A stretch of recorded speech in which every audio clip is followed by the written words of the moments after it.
Hello and welcome back to the channel. Thank you for joining me in another of my wonderful interviews. Now, today, I've been looking forward to the interview I'm having today because a number of people have said, Richard, you must read this book. It's absolutely fascinating. It will knock your socks off. My socks get knocked off quite a lot in doing this, as you can imagine. And here it is. Some of you may know it, and some of you may be introduced to this for the very first time. It is a big book. I appreciate it's about 800 pages. What really makes you ill? And why everything you thought you knew about disease is wrong. And I'm going to get into that with the lovely author, co-author, Dawn Lester, who is an independent researcher, and it must have taken forever to write this. And the interesting thing that I find is once you know what's inside this, it came out just before that event happened in early 2020. Dawn, welcome to the show. Hi, Richard. Thanks for having me on your show. It's a pleasure to be here. It's an absolute pleasure to have you. As I said at the beginning there, a lot of people have said you must read this book and you must get Dawn and David on the show. Well, I've got you, which is fantastic. And you very kindly, very generously, and I thank you for that, sent me the book to have a look a couple of weeks ago. And I have avidly been reading it. I admit it's a tome. There's no diagrams, there's no pictures, there's nothing to sort of distract you away from the text. But you write, do you know, as I was reading it, it was reading it as if we were in court and you were there as the prosecution, coming over with all these interesting things and telling us a certain things that we all think are true. And then you would say, but nothing could be further from the truth. And then you would go and tell us that. We'll get into the nature of the book in a second, but I mean, there's a lot of work has gone into that and a lot of references and a lot of other books that I'm thinking, oh, maybe I should buy that. And then I looked at the bibliography at the end and going, oh my God, all these references and all these amazing other books to read. It must have taken you ages. Yes, pretty much 10 years from the starting point of finding out that the information we're given about how we get ill wasn't correct, shall we say? Yes. And that took us down the proverbial rabbit holes of saying, well, oh, hang on a minute, we need to look into this. So we did, and kept going because we kept asking ourselves the question that people, or the questions that people keep asking us. But what about? But what about? So we did the same kind of, but what about for ourselves? So, we looked not only at the kind of current diseases, we looked at historical events and really to try and see what evidence, sorry, excuse me, what evidence there was for what we've been told are the causes and what evidence there was for alternative causes. And we found there's more than adequate evidence for these alternative causes.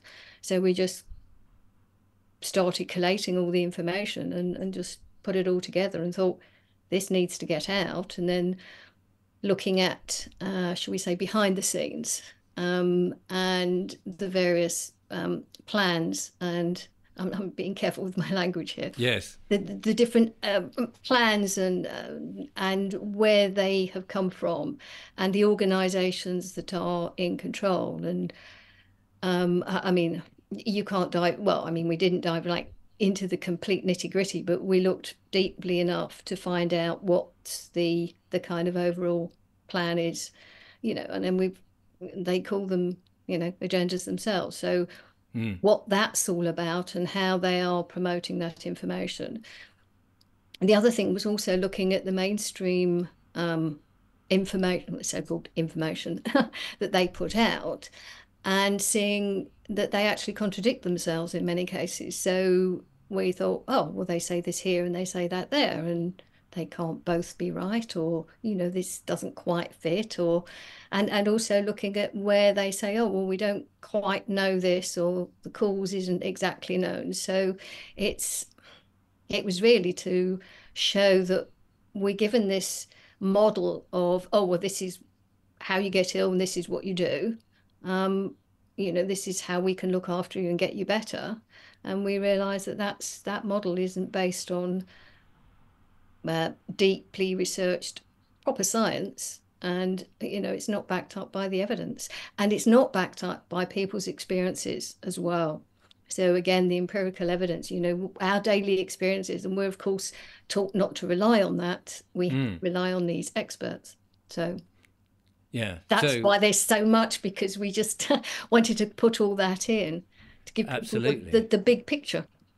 Yeah, and you go through many different things, and of course you start very early on, as you said just then, the perceived wisdom that we are being told that the new scientific way, there's so much reliance on the science as opposed to the empirical evidence, and it's interesting that that people have not really twigged any of this. I mean, this is what I don't understand is when you go and you pick up certain pharmaceuticals, if not the majority of them, as you make very clear, they come with a little leaflet and tells you all these side effects, which, as you clearly point out, well, they may call them side effects, which sort of belittles the idea, but it's still an effect.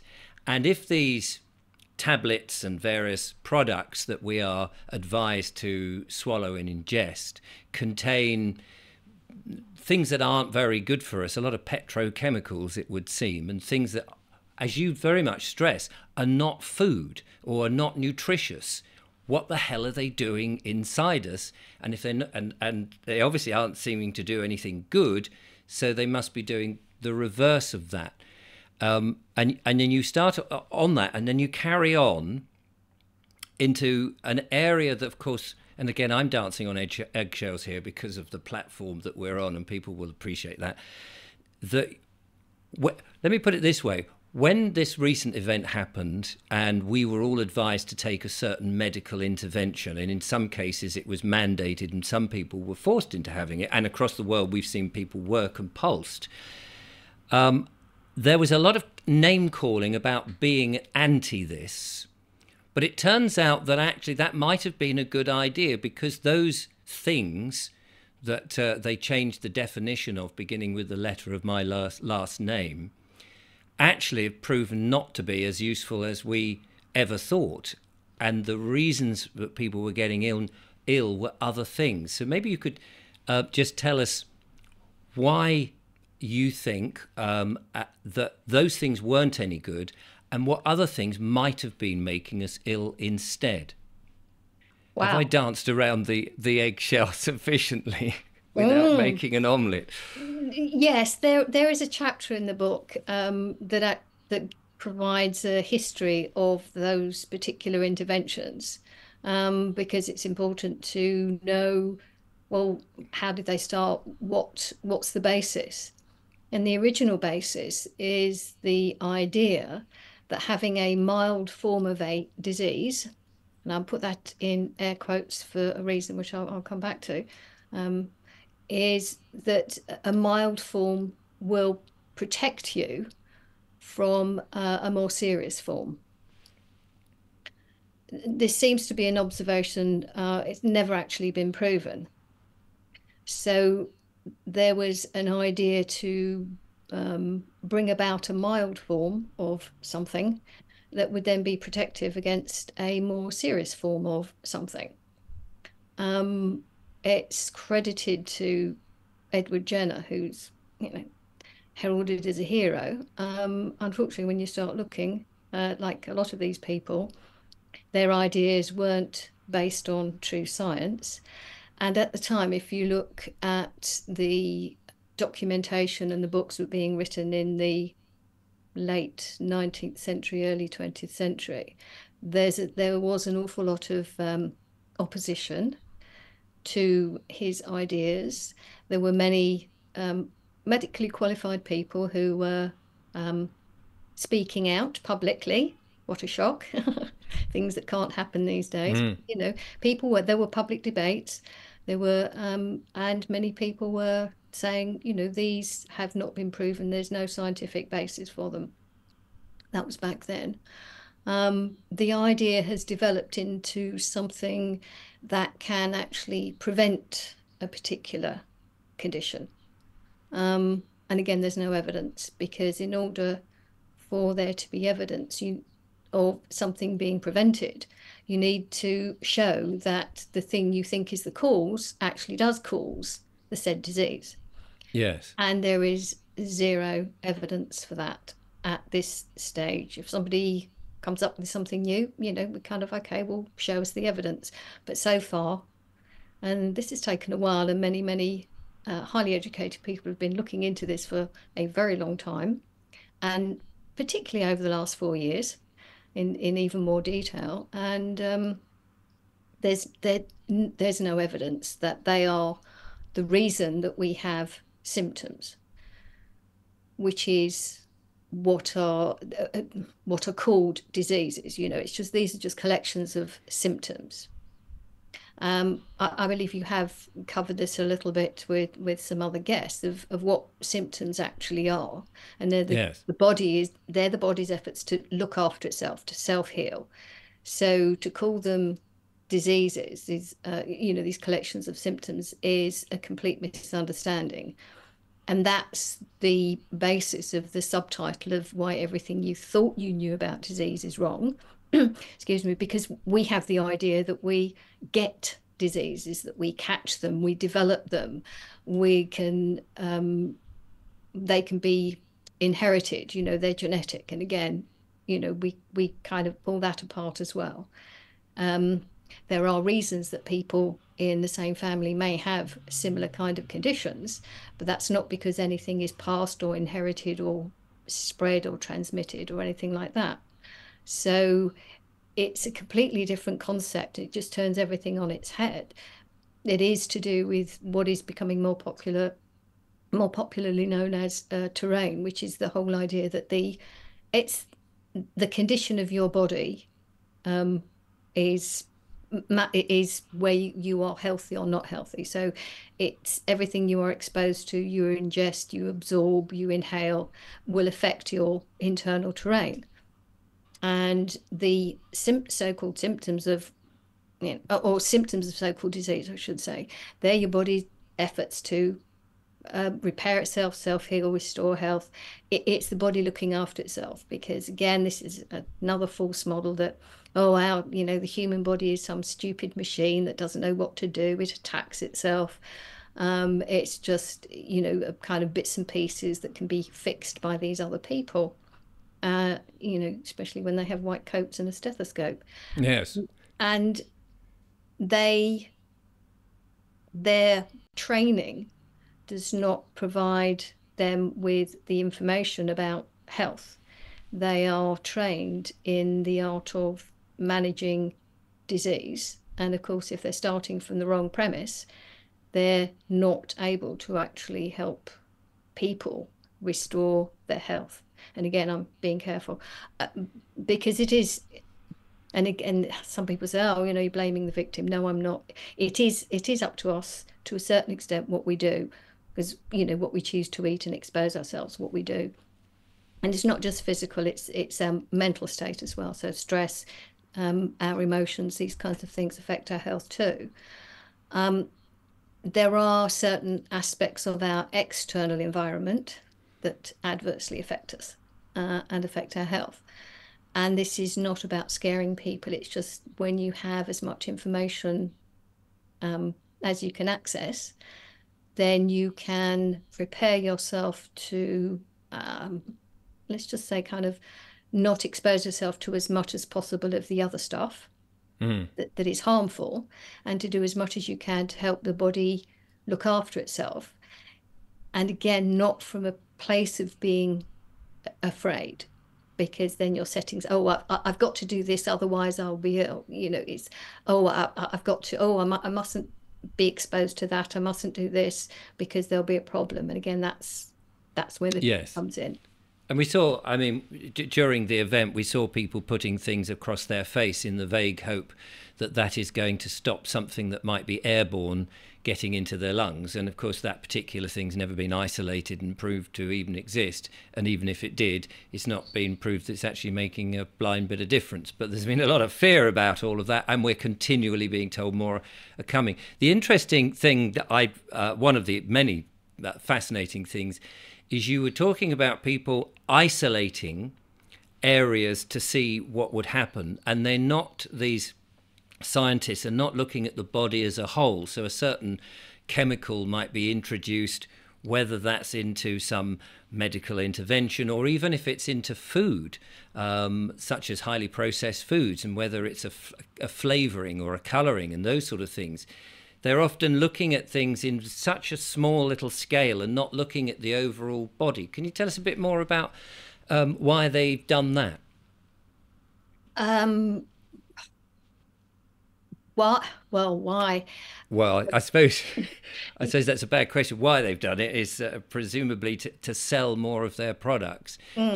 but the process of doing that is not beneficial to look at one reaction in a petri dish, I guess. Yes, absolutely. I mean that's where science has moved away from an understanding of the human body because they're now looking at just different reactions in a petri dish. And of course, if they see something that happens there, they think, oh, that's relevant to the human body. But they're not looking at the intact human body, which isn't just a machine of parts. As I said, it's definitely interconnected, and things that happen in one part affect all parts. It's a whole system, and that's again part of the control mechanism to have specialists of certain areas. So you have cardiologists, and you have brain surgeons, and you have people that do digestive system and the the bone structure, all those sorts of things. And most of them, I can't, I don't want to make generalizations. I would say most of them aren't aware of the rest of the body and how what they're doing affects the rest of the body. Hmm. The other thing is, of course, the body isn't just a bag of chemicals. Our body is electrical in nature as well. And for the most part, that's completely ignored by that system. So they just think if they can correct this kind of chemical thing, or what tends to happen in their laboratory experiments is that they're looking at a particular reaction that seems to stop a function, seems to prevent something, block something. So they think if they put that in the body and it blocks this particular system or pathway or this particular reaction, then that's okay, because they think that the body will be all right because that reaction's not taking place, and that's the cause of whatever it is. That just isn't how the body works. No, it's not a And holistic approach at all. or completely missing the point. And they're also missing the aspect, like I say, the emotional, mental side of it. And in terms of the whole connection and who what we are, from the inside, being electrical as well. Just having these chemicals that stop a particular reaction. And the other thing, of course, is that because they are, again, stopping, preventing, blocking, it's all about stopping. It's like you were saying before, it's the kind of anti thing. That's why a lot of these so-called products are, or I mean, so-called medicines, but the products are anti this, because they're trying to stop something. I Yes. mean, life isn't about stopping something, it's about creating, it's about growing and development. So it's very much an anti-life kind of process system. It's the basis of this system is about stopping things, and again, stopping disease or stopping the symptoms is in fact the last thing you want to do, because as I said before, these processes are how the body looks after itself, how it heals itself. So if you're stopping those symptoms, you're stopping the body from doing what it naturally does. So the body then has to say, okay, well, that's been stopped. I've got to find a different way of doing it. And if that's continually stopped, then the toxic buildup, which is part of the reason that, the body's producing symptoms because there's stuff it wants to get rid of. It's fairly basic, but it's Yes. so this then becomes a buildup within the system, and then the conditions become more chronic, and that's where it's more likely that sort of younger children have these so-called infectious diseases, because they're the kind of first line of defense. These are the first symptoms, all the colds and the so-called colds, all those kinds of symptoms. And even because they're now putting that in the news, the measles, there's a increase in these measles. These are bodily processes of pushing toxins out through the skin. Yes. And if you stop all those processes, the as I say, the toxins and whatever it is just goes deeper, and you have a more serious problem that then come out as, more Something, chronic something. conditions. Yeah, I suppose it's a bit like sticking a cork up your exhaust pipe in your car, and then, well, it's got to go somewhere, and it's going to go in the wrong place and cause problems. Yeah, I It's want going to to. back up, yes. Yes, exactly. Now, I want to mention that although it's supposedly state of the art science and all of this, and we're supposed to, bow down to these people in their white coats and their laboratories, some of the concepts really go right back to people like, is it Paracelsus? Is that, how do you pronounce his name? Paracelsus? Yeah, Paracelsus, yeah. And his idea that a little bit of something nasty is good for you. Yes. I know that Paracelsus is held in high esteem by many people, and an alchemist. And again, I'm not saying he wasn't brilliant in all sorts of other ways. It's just his particular saying that the dose is in the poison. No, the poison is in the dose. Sorry, Yeah. poison is in the dose. Oh, I got that the wrong way around. So they've hung on to that because then they say, oh, well, we can put a little bit of poison in and that's okay. Mm. All we have to do is find the dose that actually doesn't kill the patient, because then the right dose will stop the symptom. Whereas if it's too high, it'll kill them. And that's why they have their lethal dose experiments that they have with their laboratory animals. So and this is carried on. I mean, not just in medicine, but in our water, in our food, in the air. There's a sort of, we're doing this to help you, but we have to use these chemicals. But it's all right. There's a safe level, so a little bit of it is not going to hurt you. And your argument there is, well, it's not the dose. It shouldn't be in there. Why would you put it in there? And I often think, why do you need to stick stuff into your mouth if it's not doing you any benefit whatsoever? The other thing is that they use that, oh, well, it's a little bit here and a little bit there. They often don't look at the cumulative effect of all of those little bits and pieces together. And they are rarely tested together as well, which is another shocking fact, especially with all these different pharmaceuticals. There are many that they test for contraindications, and again, within the leaflets, you'll get contraindications, or you'll be advised. The majority of these have not been tested, and again, the majority of industrial chemicals have not been tested for their interactions with lots of others. So there are some that are tested more frequently and more often with other chemicals to see their reactions. And in many cases, it's not just simply additive. I mean, they're cumulative. They're, well, more than cumulative. They expand exponentially with their interactions. And again, sometimes the interactions are harmless. They don't interact again, and that relies on trusting their analyses of the chemical experiments that they actually produce when they manufacture these different products. So again, a little bit of something, which they've done with just trying to see if it's okay to use, the metal that's a liquid. Oh, right, Mercury. Oh, it's okay to say those. Well, Mercury, it's a lovely planet. I've been there many Yes. times. Okay. But Mercury is a liquid. But yes, Yes. that's in things, and you wouldn't want that to get inside you. Although I believe it used to be in amalgams, wasn't it? Yes, I believe it still is, as far as I'm aware.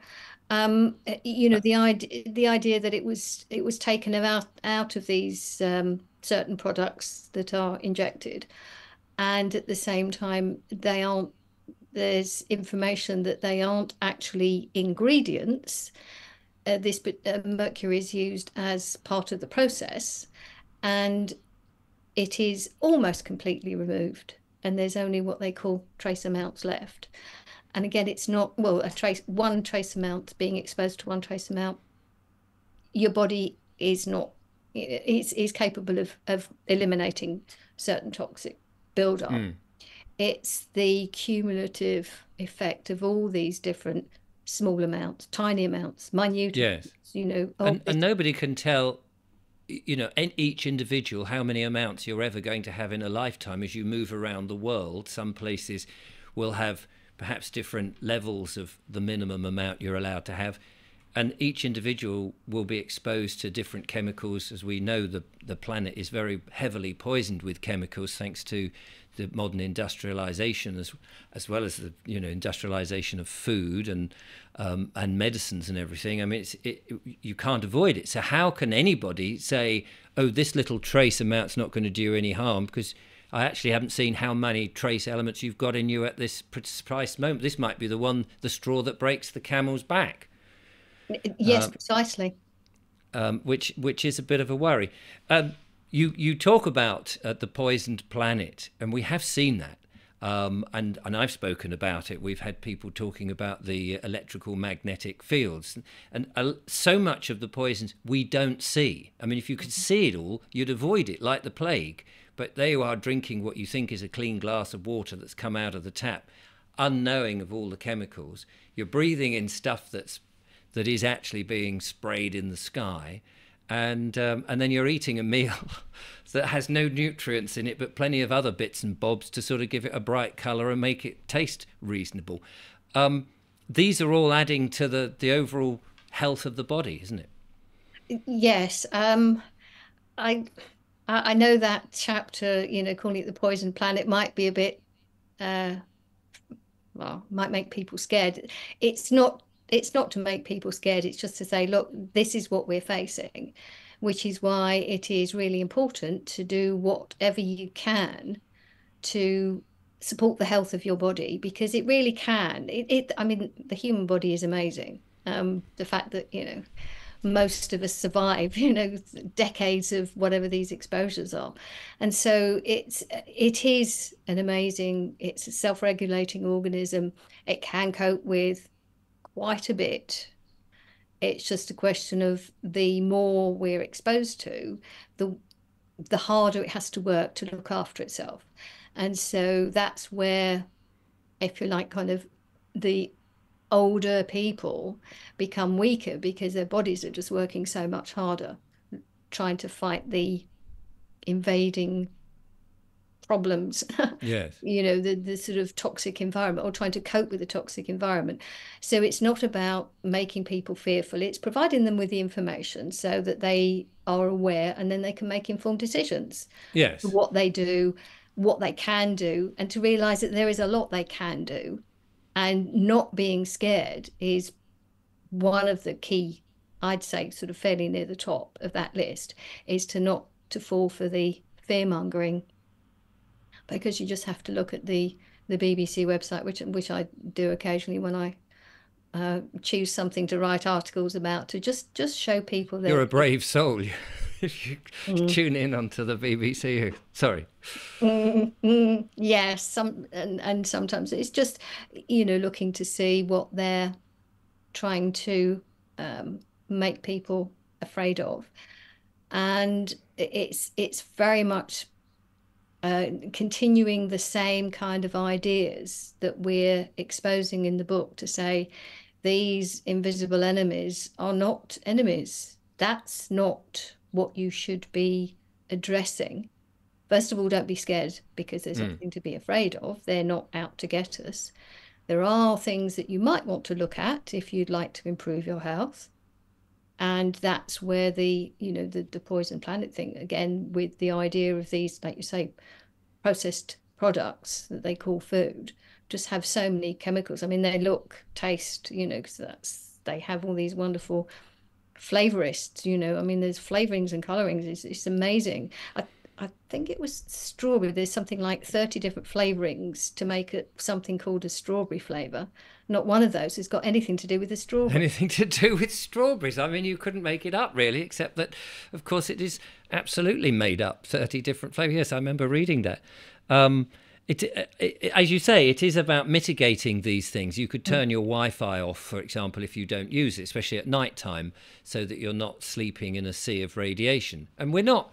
I mean, when it comes to those sort of things, we know that some tests have been done, but we're relatively new in being radiated by our own Wi-Fi and the advent of 5G. We haven't got 50 or 100 years of tests to know what happens to a human over a lifetime.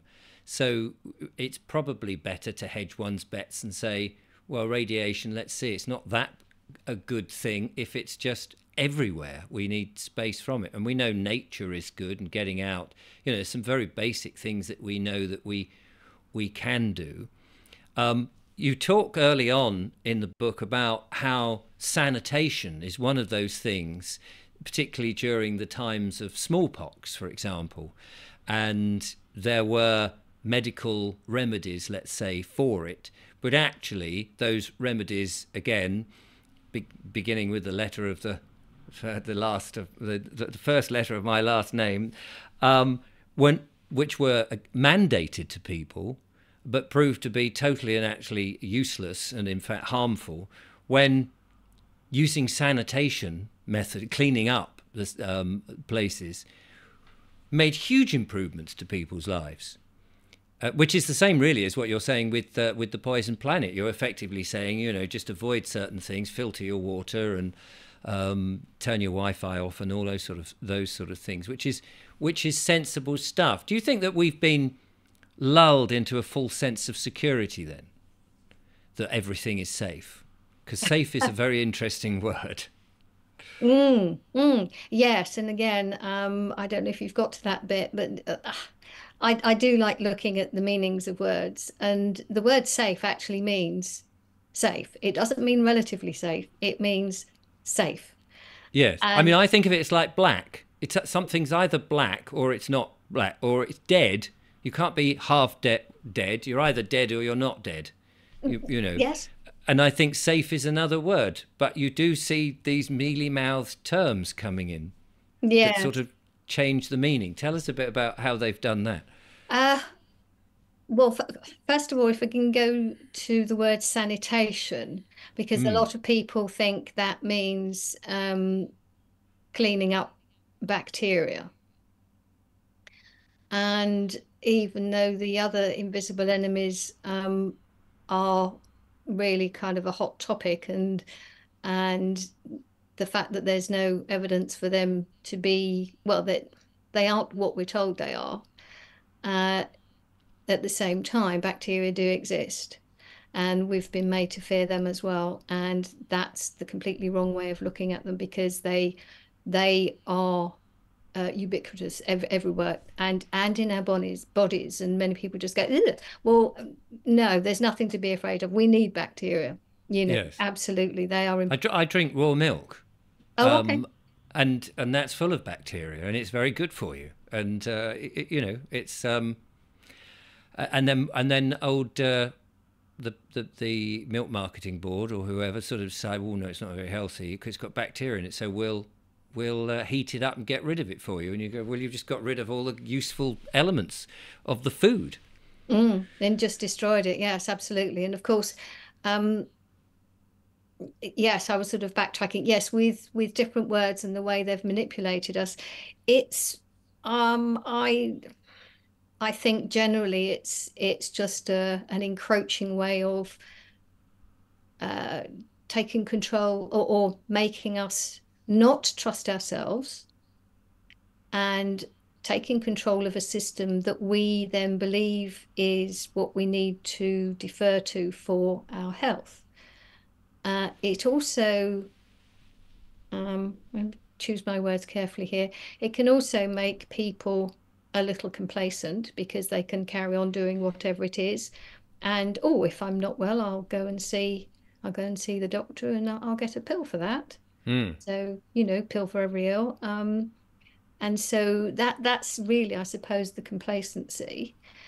The NHS, obviously, in this country, is it post Second World War, it sounded like a good idea. Oh, we're going to be looked after. It's a nice idea, if it was based on how the body actually worked, and it did something that was useful. It was, of course, a way of getting us to just stop taking responsibility for ourselves. And the more you rely on an external system, the more control they have, and the less you are taking any actions for yourself. And then it's a very insidious system that you just don't notice it. I mean, if we look back, 20 years, 30 years, we can think, wow, there's a lot of difference, a lot of differences now and then, from then. Yet we haven't been noticing them on a, day by day or month by month basis. The last 4 years has certainly done a lot to change things quite dramatically. So it has got a lot of us looking at things differently, which has been good. There are still some people who are not prepared to look at things in quite that way anymore. At the same time, there are more, the more ridiculous these headlines get. I mean, there was one I noticed, again, it's to do with sudden death, babies and sudden death, and they just don't know what it is, why babies are dying. Can't think why they're all dying, and yet pregnant women were given something a few years ago, or 9 months or whatever, and must have been in the system.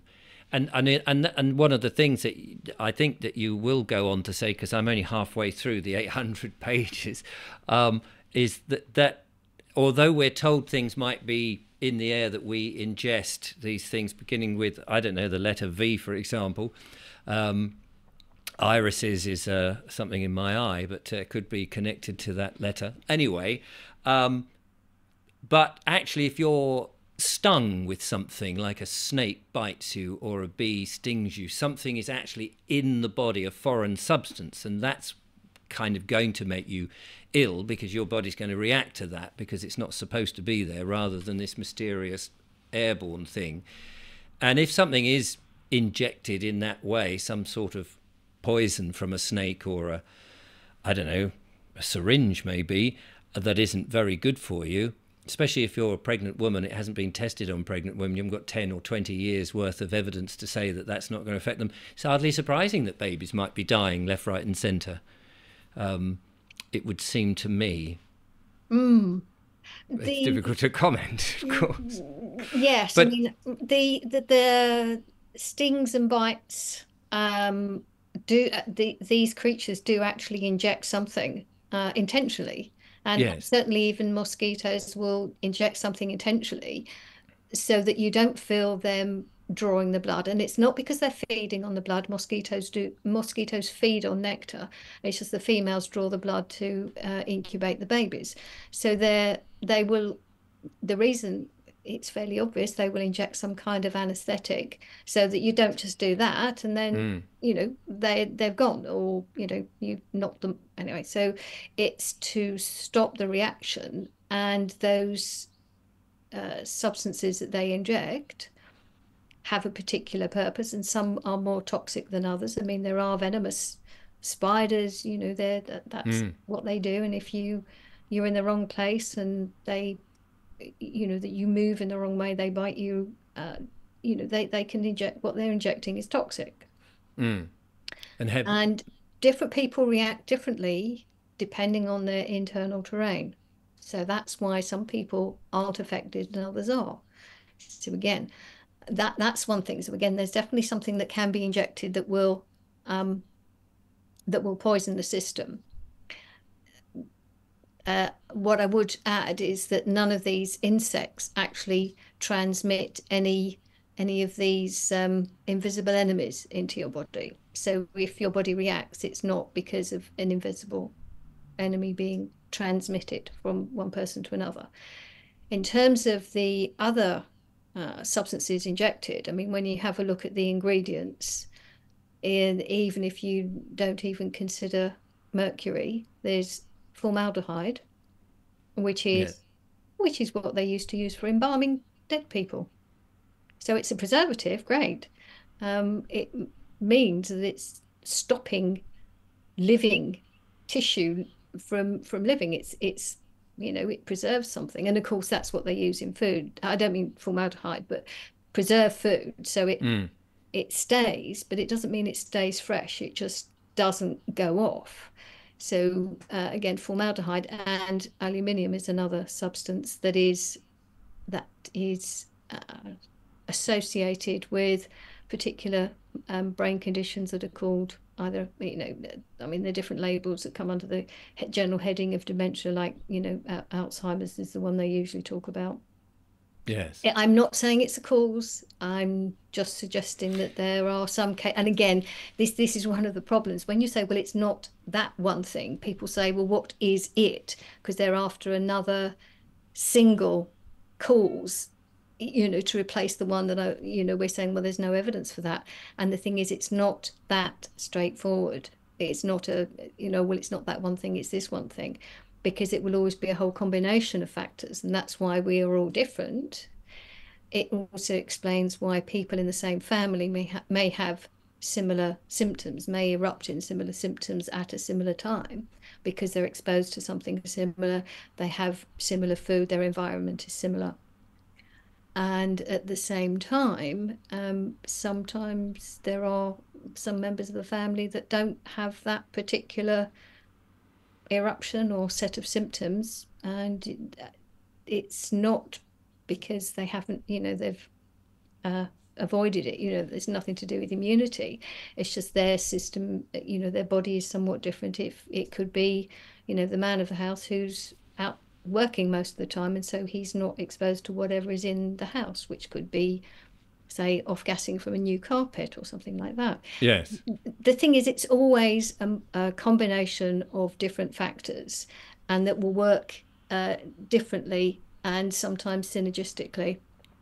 So when people say, oh, well, what is it? And I say, I can't tell you. They find it unsatisfactory, and it's just, well, because I don't know. I'd have to ask you a whole laundry list of questions about your life, your exposures, and your history as well. And most people don't actually know, because, as you rightly said, a lot of things we're exposed to are invisible. We don't know. Yes. We could have, and it has happened in the past, where there are certain efforts to put particular chemicals in the environment, or they start spraying something somewhere for an invasion of some kind of insect species or something. So if you live near that area, you're going to be exposed to whatever it is, because those chemicals are designed to kill that invading insect. Or if Yes. they're just, that's just one example. If there's a But and that's the funny thing, isn't it? Because you think, oh, I'll go for a walk in the countryside, but your countryside might be between two great big monoculture farms in which they're spraying some pesticides or insecticides, which, if it kills those little insects and what have you, and ruins the soil, and potentially is still on the product when it's made into food, in inverted commas, you're breathing in some of that.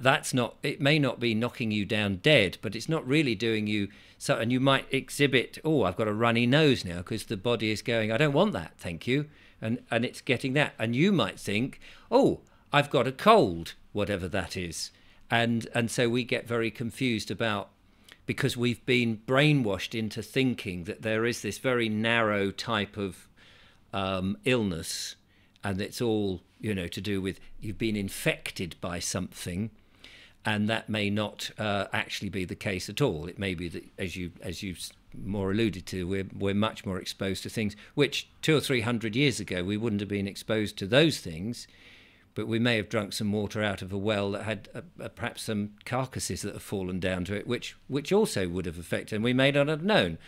So we're being and you alluded to how, it's amazing that we're still here, really, because the body is such a good device for getting rid of those things, and we've misinterpreted them as a disease, really, when we're really just detoxing most of the time.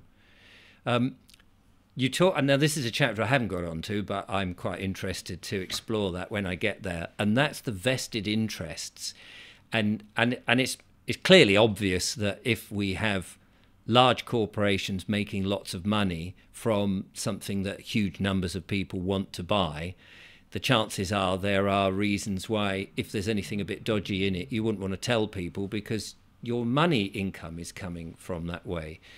I haven't read the chapter. Can you maybe, without causing us to be sued, tell us a little bit about some of the vested interests that there might be? I'm putting you on the spot now. Yes, there are organizations, there are people with, the money that set up certain industries. The oil industry, for example, particularly in America, and they then created a medical model that was based on on their products, on petrochemicals. So it was a very good setup, a very good system.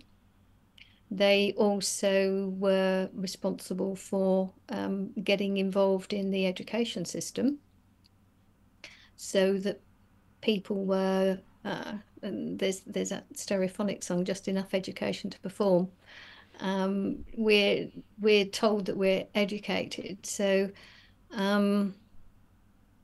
educated in a certain way to yes, educated enough to indoctrinated might be a word. Yes, that's the word, a much better word.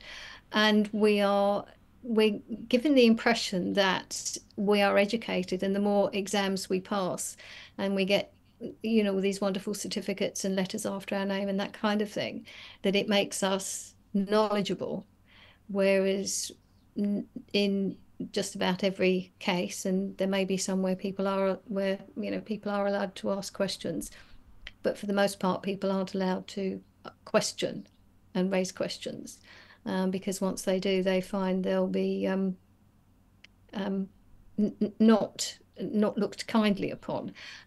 So that's getting away. Sorry, the vested interest. But I suppose just on that alone, if you ask the wrong questions, your funding for certain research disappears. And whereas if you don't ask those questions, perhaps you'll be one of those that would say, "Oh yeah, I can see how CO2 is such a dreadful gas. We ought to reduce it," and then you have science that's biased in the wrong direction because companies have an agenda.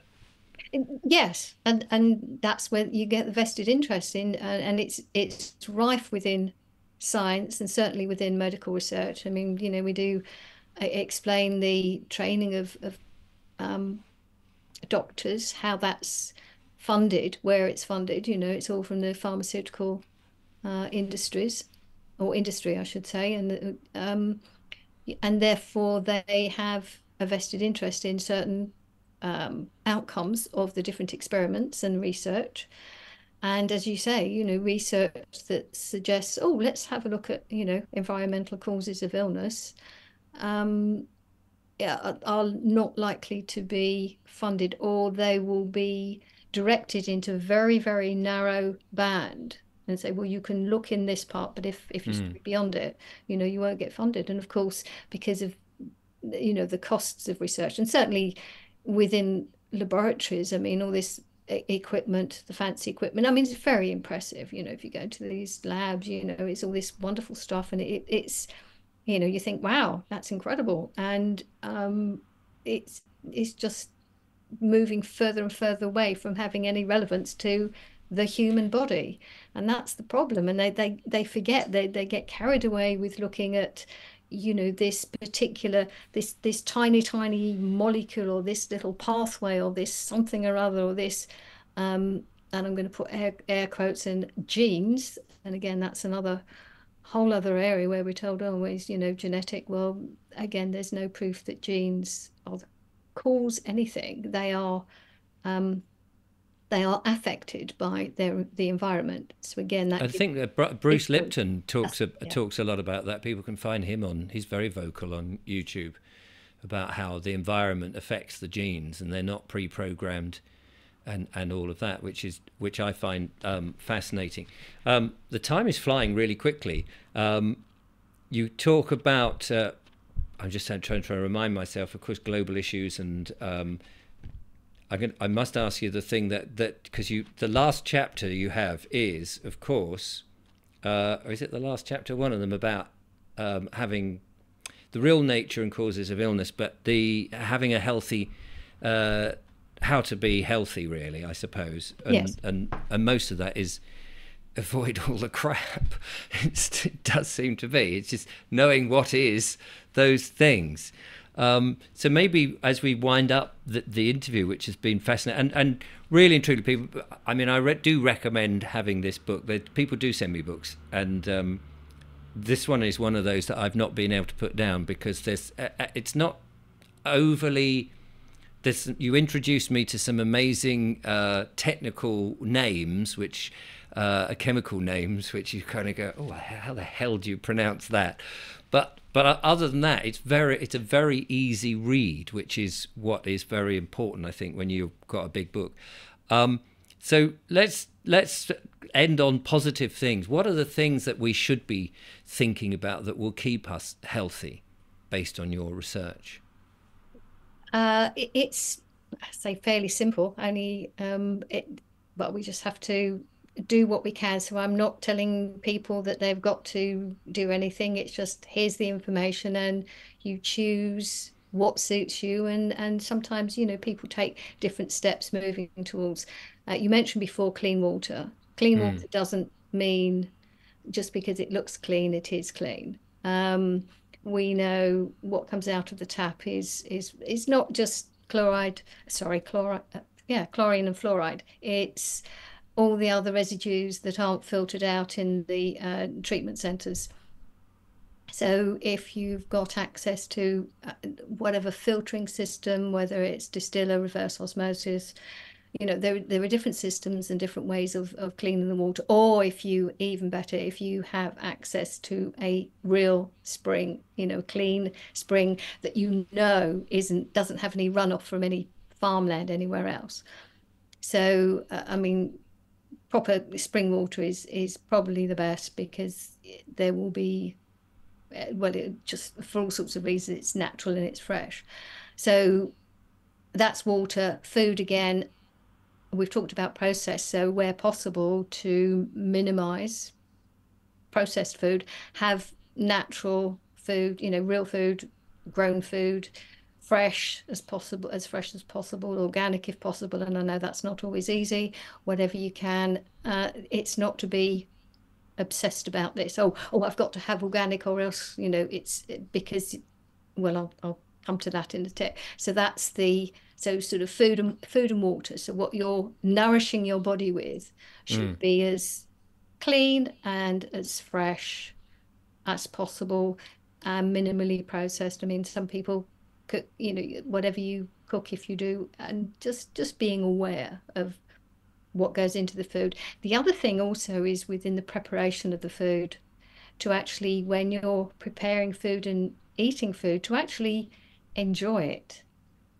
Not to just, grab a quick something because you need food, you need input. It's to actually really have an attitude of enjoyment, because you're putting that energy, and it is energy, in that you're giving to that food into your body. So that's another aspect that isn't actually covered in the book. So again, the toxins, the poison planet is, you know, just to avoid as many as you can, to be aware of the products that you buy for use in the home or on your body, on your clothes. Because people don't think about, you know, the stuff they wash their hair in, or the sprays that make them supposedly smell better. It's all chemicals, and it's being absorbed. Yes, because the skin doesn't just expel, it does absorb as well. And yes, chemicals, and again, that can go into the blood system. So it's to be aware, to read labels. I mean, it's like going back to the 70s or whatever with these E numbers that we used to read labels. Yes. So, but anyway, it's as much as you can. There are more and more places that are producing natural products, natural personal care products. The other thing is the electromagnetic fields. And again, that's just being sensible with what you're using. I mean, obviously, we're having this conversation using this technology. So using it and at the same time not being used by it, to be aware, take time out, as you say, go out in nature, go outside, get the sun, get fresh air, hug a tree. And yes, I did say hug a tree, Julia, my partner, we'll be thrilled that you said that. Okay. So she loves trees, as I do. But she'll hug them at the drop of a hat. She'll be there. She reckons she was once a tree herself. So there you go. Well, yes, different. I mean, we feel different connections with different parts of nature because we're all connected to it all. And the fourth factor is what we call in the book stress. And again, there is the stress, the everyday stresses.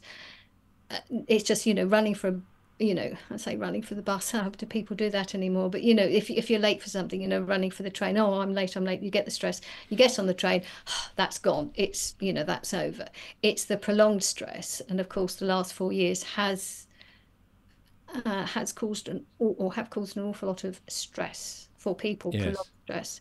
And that actually, it's a build-up, and it's the body continuing in this fear state that has, got the adrenals and the whole sort of endocrine systems that are ramped up all the time. So again, that's another reason for going out, being in nature, taking time out, calming down. Yeah, financial stress as well is another one, which we're seeing people being squeezed left, right and centre, and people worried about payments and trying to meet payments, or people banging on their door trying to extract extortion money from them for whatever reason. Those sort of pressures really keep you low, don't they? And being able to laugh at life and enjoy it is clearly a good thing. Yes, where possible. Yes, just do try and have some fun. I know sometimes it can be difficult. It's not to allow yourself to stay in those difficult moments, because that's the whole point of the fear mongering, is to render us kind of completely incapable of thinking clearly. And that's the times when we want to think clearly. At the same time, we also want to learn to listen to our intuition, and that is a quiet voice that gets drowned out when you're in a state of fear. So it is, the more we can have relaxation time, or just take time out to go and smell the roses, or go and hug a tree, or just sit by the river, or sit by the sea, watch the waves, whatever it is, just take some time out, and you'll find that solutions come more easily, when you sort of listen to your inner intuition, your inner guidance. I mean, it all sounds very simple, because it is. I mean, that's, the bottom line is you don't need to be a rocket scientist, because if you did, we as a species would not be here today. And it does seem to me, and I've said this several times, the last 100 years or so, 150 years of industrialization has been an interesting experiment, but we've certainly gone too far with all the chemicals and the things that we put into us or we swallow, these man-made things, when actually out there nature's done a pretty damn good job. That actually, the more we rely on that, the better I feel we would be. Absolutely. And again, as I say in the book, I'm not a Luddite. I'm not against technology. I'm using it. I recognize it's a question of it being overreach. They've gone too far, and they've made it the be all and end all, where we just say, oh, well, we can have the uses. And again, that's all part of, as I've said before, about taking responsibility for what we do, how we spend our time, what we do with our energy, what we put in and on our body. And again, not to be coming from a place of fear, but to have the information so you can make an informed decision. Dawn, it's been fantastic to talk to you. Thank you so much for joining me and telling me all about this amazing book. I'll put the link in the description. What really makes you ill, why everything you thought you knew about disease is wrong. And believe me, it is a rollicking good read. Thank you. And absolutely. And I appreciate you 10 years of all that research and all the rest of it. It's very good. There was a book, 180 Degrees, by Fergus Greenwood, which was another sort of very thick book, which was another one I just could not put down. So don't get put off by the size of it. That's the thing. Because once you get going, you just go, really? Blimey. Oh, my goodness. Wow. All the way through. So, and do give my regards to David Parker, your co-author, of course. And thank you for telling us about it and a little bit about those things that we think make us ill, but perhaps are not the things that we should be looking at. Definitely not. Thank you. So there we are, ladies and gentlemen. I hope you've enjoyed that. I certainly did. I'll be back with more monologues and more wonderful interviews, of course. But until then, from Dawn and I, thank you for watching. Till next time, goodbye.